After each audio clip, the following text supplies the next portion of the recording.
Have you ever noticed how some decisions announce themselves quietly and others arrive so quietly you almost miss them?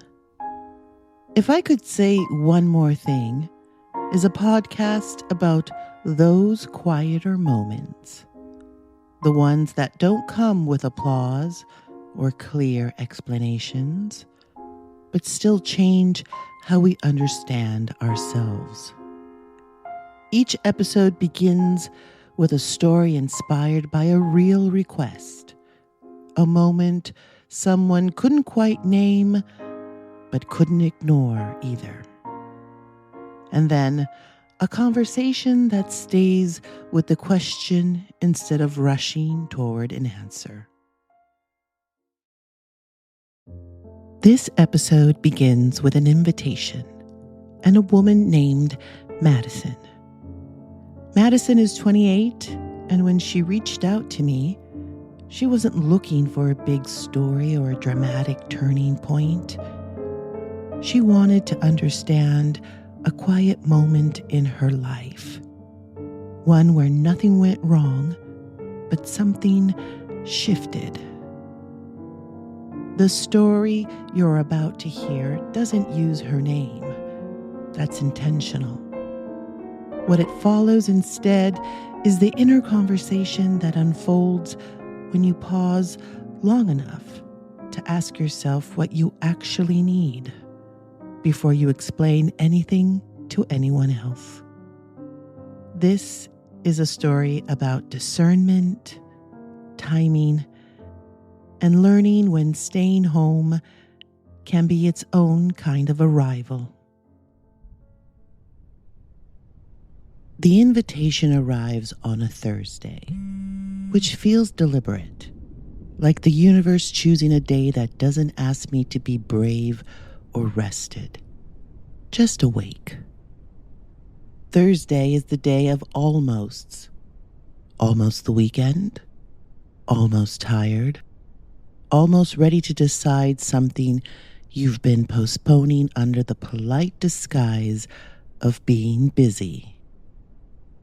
Class of 2016 10-year reunion. There's a banner photo of our old high school building, the brick smoothed and warmed by nostalgic filter that makes it look benevolent, as though the place ever cared how we turned out. The windows gleam, the sky is aggressively blue. The font is cheerful in the way of someone being paid to believe in us. I stare at the email longer than I mean to, not because I'm anxious, at least not exactly, but because I'm surprised by the small, almost embarrassing lift in my chest. A warmth, a flicker of recognition, the feeling you get when a song you don't know you had memorized starts playing in a pharmacy and suddenly you're holding cough drops you don't remember picking up. 10 years. That seems both generous and rude. 10 years is long enough that people forget your worst haircut, but short enough that they will still remember the way you laughed when you got nervous, or the rumor that followed you for a semester like a badly trained dog, loyal, loud, and uninterested in accuracy. 10 years ago was 2016, which now feels less like a date and more like a geological layer. Before the pandemic, before time developed that stretchy, unreliable quality, before adulthood stopped being something you entered confidently and started being something you edged into sideways, carrying hand sanitizer and a low-grade sense of personal insufficiency. I clicked through the details. Friday night drinks, Saturday evening dinner and dancing, name tags provided. That last part makes me laugh out loud. Name tags feel optimistic, as though the real obstacle all these years has been memory, not history, as though if someone could just remind me of their name, I wouldn't also remember the time they cried in the hallway, or the way I pretended not to notice because I hadn't yet learned how to be kind without also being afraid. I'm 28, old enough to feel defensive about the number and young enough to still be explaining it, usually to people who say, "Oh, you're so young," in a tone that suggests they've already forgotten what that felt like. I don't have the things that used to count as proof of adulthood. No wedding photos, no baby, no job title that makes people nod slowly and say, "Ah," as though I've just named a wine they recognize. My life isn't tragic. I want that clearly stated, but it's unfinished in a way that doesn't photograph well. It resists summary. It does not fit neatly on a name tag. If someone asked me what I'm doing now, I'd probably begin with, "Well, it's a bit of a long story," which is not a sentence that thrives in ballrooms or near high-top tables or anywhere people are balancing plastic cups of wine and performing interest at the same time. Still, when the invitation arrives, I don't think no. I think maybe. That night, I scrolled through the RSVP page, the way you stare at someone during a long pause in conversation, waiting to see who will blink first.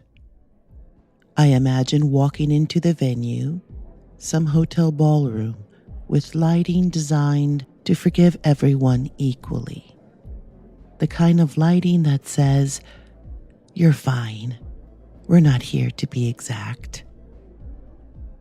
I imagine the strange intimacy of recognizing faces I haven't thought about in years.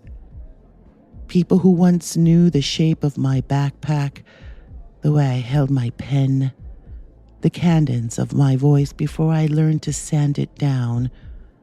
People who remember me in versions I no longer carry on my person. I imagine the hugs, brief, careful, socially approved. The kind that say, "I remember you fondly, but not specifically," which, in adulthood, counts as mercy. I imagine the conversations beginning the way they always do. "So, what have you been up to?" Which isn't really a question. It's an open field with no shade. A question that looks casual, but requires planning. A question that assumes the answer will have a beginning, a middle, and some evidence of forward motion. I imagine answering honestly, which would require diagrams. I imagine answering lightly, which would require lying. I imagine answering in that particular adult dialect, where you say something technically true and hope the confidence carries the rest. The emotional equivalent of wearing a blazer over pajamas. None of it is terrible. That's what surprised me most. The next morning, I open my closet. This feels important, though I don't know yet why. The way some decisions announce themselves early, ringing a small internal bell you can't quite locate. My closet isn't large, but it is opinionated. Clothes lean against each other like people at a bus stop who don't want to be mistaken for traveling together. Nothing is wrong exactly. Everything fits. Everything has passed previous vetting processes involving mirrors and mild optimism. I stand there longer than necessary. A dress I wore to a wedding last year hangs slightly apart, as if aware it's being considered. It's a good dress, reliable, flattering, the kind that says, I made an effort, without specifying what the effort was. Too formal, though. It would imply a confidence I don't actually feel. And implied confidence is a dangerous thing. People hold you to it. Jeans feel like an evasion. Comfortable, familiar, quietly defensive. Jeans say, I'm low maintenance, which is rarely true of anyone standing in front of a closet at 9 a.m, negotiating with hangers. I touch a sweater and know immediately it's wrong. Too soft. It would make me want to listen more than speak. Clothing has personalities. This one encourages disappearance. I close the closet door, then open it again, as if the clothes might have reorganized themselves during the pause. They hadn't. That's when it lands. Not as a thought, but as a sensation. A tightening, low and quiet, just beneath my ribs. I'm already preparing to be interpreted. Not judged, interpreted. I'm rehearsing how to be understood quickly, efficiently, without footnotes.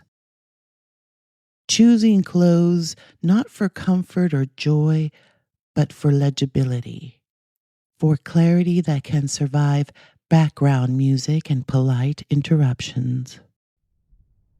My shoulders inch upward. My jaw tightens.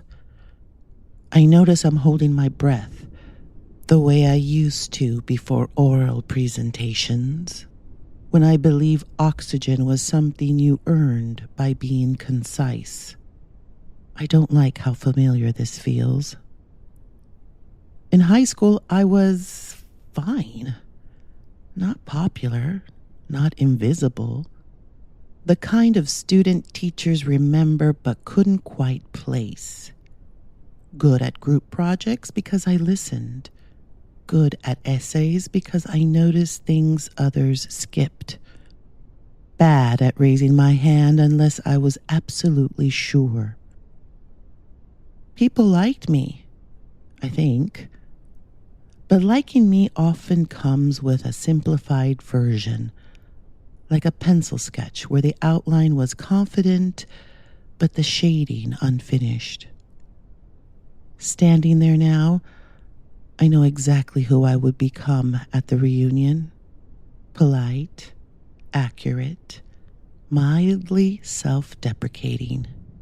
Someone easy to talk to, someone who asks good questions and reveals very little. Someone who leaves early and says she has an early morning, even if she doesn't. A few nights later, something changes. Not suddenly, not dramatically, just enough that I notice. I am brushing my teeth, standing at the sink in socks that don't match, when the image arrives without being summoned. The reunion already over. Not the music or the conversations, but the quiet afterward. The part no one posts. I see myself unlocking my door, the hallway light flickering on a half-second late, the way it always does. I see my shoes kicked off near the mat, one fallen over on its side like it gave up early. I see myself standing there, still dressed for other people, holding a body that has done its best impression of being fine. I stop brushing. This is new. I've imagined the reunion plenty of times. The room, the faces, the choreography. But I haven't imagined this part, the afterward, the body unobserved, the moment where no one is asking anything anymore. I rinse my mouth and lean my hands against the sink, watching my reflection blink back into focus. How does my body feel? Not my pride, not my narrative, my body. The answer arrives before language. It feels thinned, not hurt, not cracked, just stretched slightly past its kindness, like fabric that will recover, but not without remembering it was pulled. I feel it in my shoulders first, then my jaw, a hollow fatigue that comes from spending energy you didn't need to spend. This surprises me. I'd assumed the cost would be emotional, comparison, regret. I hadn't accounted for this quiet depletion.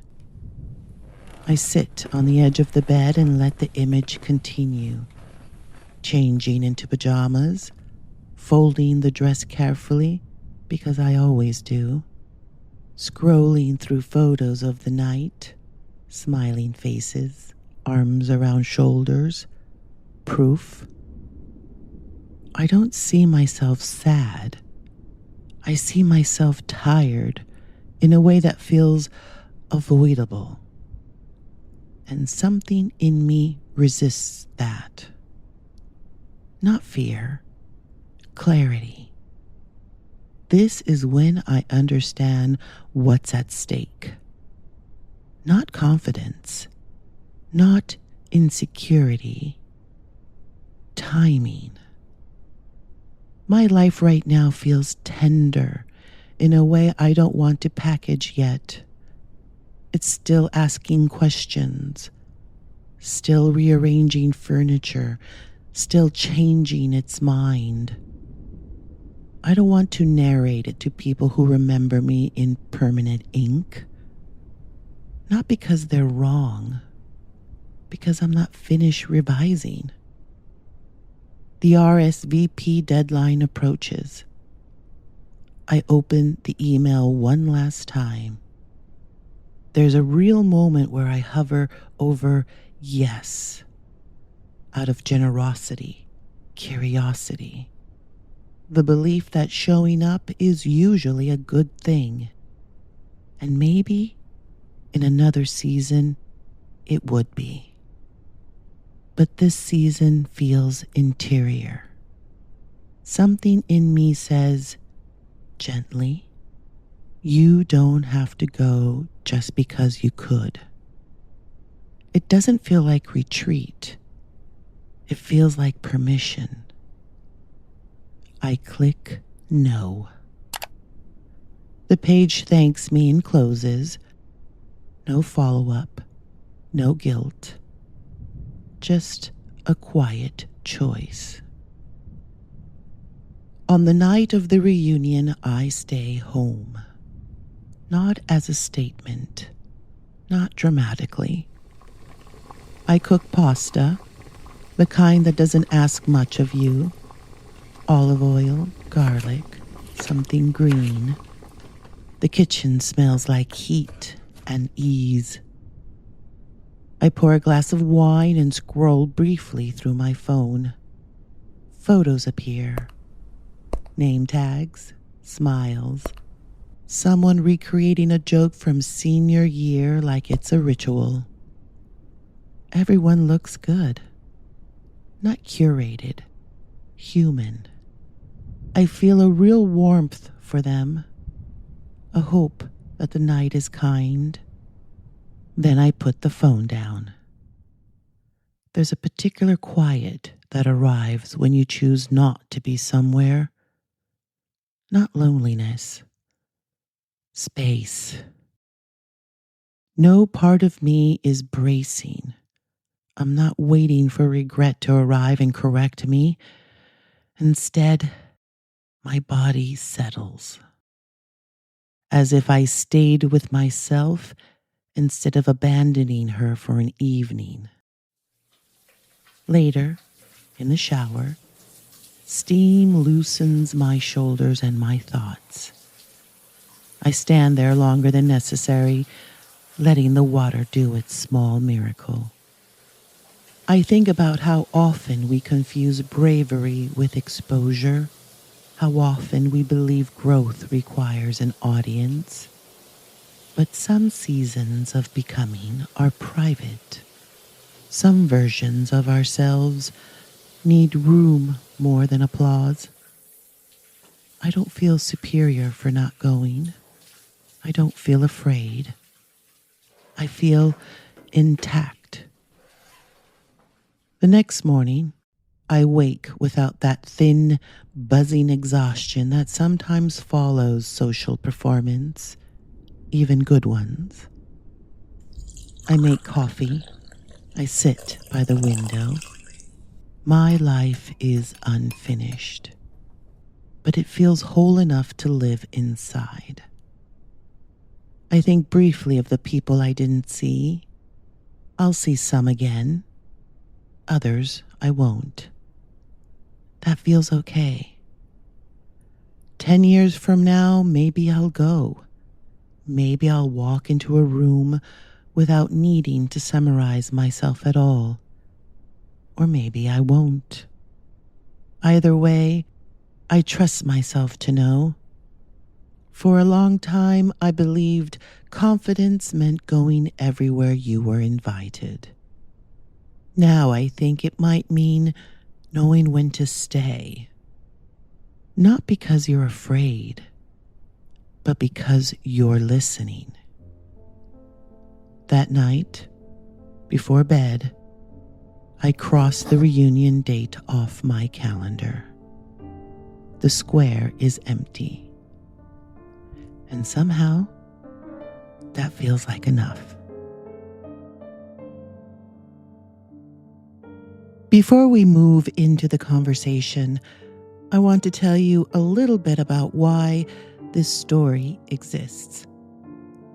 Madison reached out to me because she was standing inside a very ordinary decision. One that didn't look dramatic from the outside, but felt surprisingly meaningful on the inside. She wasn't looking for validation or reassurance or even closure. She wanted language for a moment that felt quiet but important. A moment where she listened to herself instead of performing for other people. This story isn't a reenactment of her life, but it's rooted in her experience, in the tension between showing up and staying home, between being seen and staying intact. When she asked for it, she said something that stayed with me. She said, "I don't think I made a big choice. I just think I noticed something."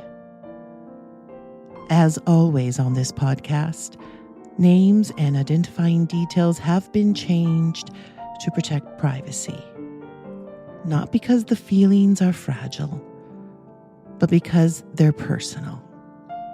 What matters here isn't who Madison is to the world, but who she is to herself in this moment. In the conversation you're about to hear, Madison talks openly about Gen Z uncertainty, about having most things together and still not feeling finished. She speaks honestly about discernment, fatigue, and what it means to let your life be mid-sentence without rushing to explain it. Here's my conversation with Madison. Hey, Madison. Thank you for being here today. Before we get into the story, can you just tell us who you are, where you are in life right now? I mean, nothing polished, just you. Yeah. Hi. So, I'm Madison. I just turned 29 last week. I live in Colorado right now. I work in. I always pause here. I work in project coordination for a tech adjacent company, which sounds more impressive than it feels most days. I live with a roommate and a very opinionated cat. No partner, no kids. I'd say I mostly have my act together. Like, I pay my bills, I go to therapy, I drink water. But I'm also constantly wondering if I missed some kind of orientation everyone else went to.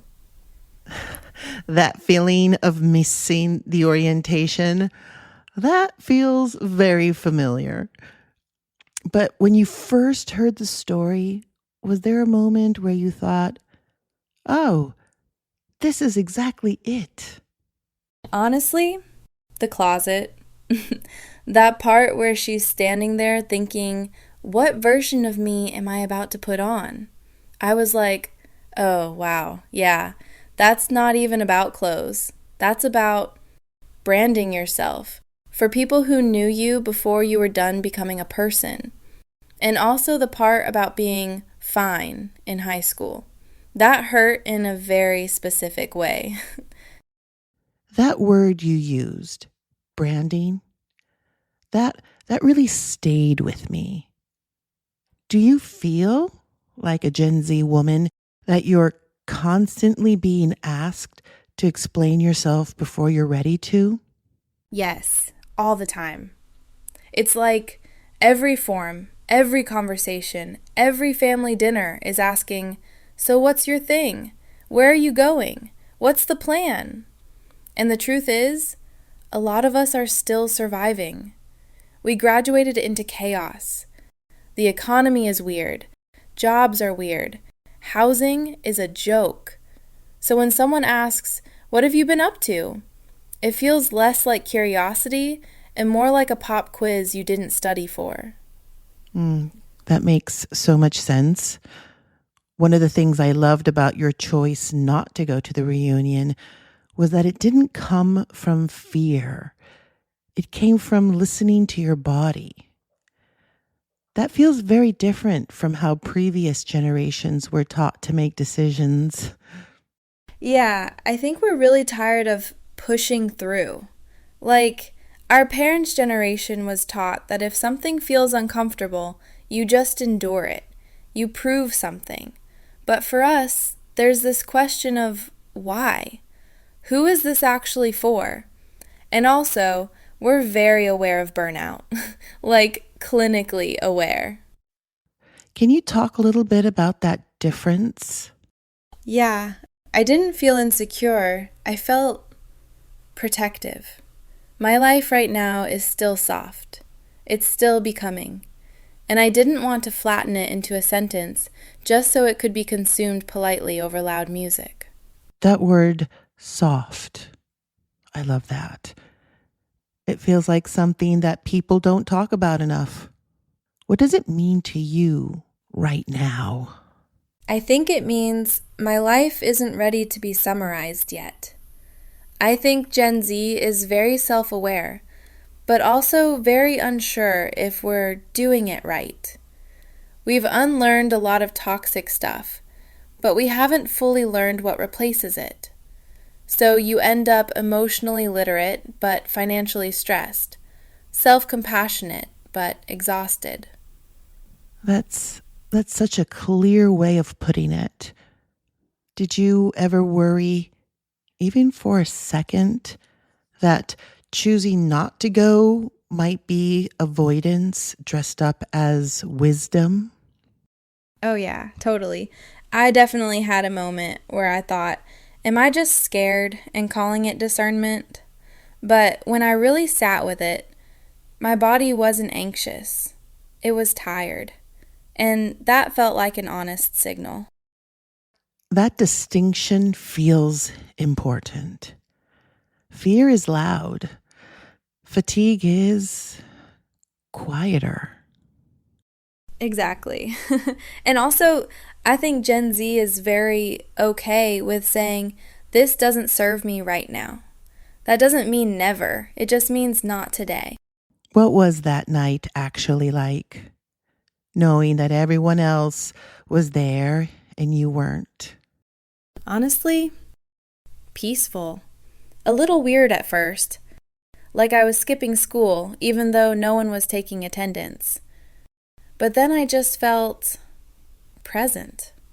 I cooked dinner, I watched something dumb, I didn't spiral, and I woke up the next day without that social hangover feeling. I love that phrase, social hangover. If someone your age is listening right now and they're stuck in a similar moment, I don't know, maybe a reunion, maybe a relationship, maybe even a job, what do you hope they hear in your story? I think I'd want them to know that not knowing yet is not a failure. You don't have to rush yourself into a narrative just because other people are ready to hear one. Your life is allowed to be mid-sentence. Well, that feels like the perfect place to stop. Madison, thank you for your honesty, for your humor, and for letting us sit inside this moment with you. Thank you, truly. This felt grounding. Before we close, I want to linger here for just a moment. What stayed with me, both in writing this story and in talking with Madison, wasn't the decision itself. It was the permission underneath it. The idea that growth doesn't always look like showing up, explaining yourself, or proving anything to anyone. Sometimes it looks like listening closely enough to notice fatigue instead of fear. Like letting your life remain unfinished without rushing it into coherence. Like trusting that not every meaningful moment needs witnesses. If this story found you, if it echoed something you've been carrying, you're very welcome here. You can follow the podcast to stay with these conversations wherever you listen. And if there's a moment in your life that's still waiting for language, something unresolved, unspoken, or gently unfinished, you can send me your story request anytime. All the details are in the show notes. I'm Andrea Applewick, and this is If I Could Say One More Thing.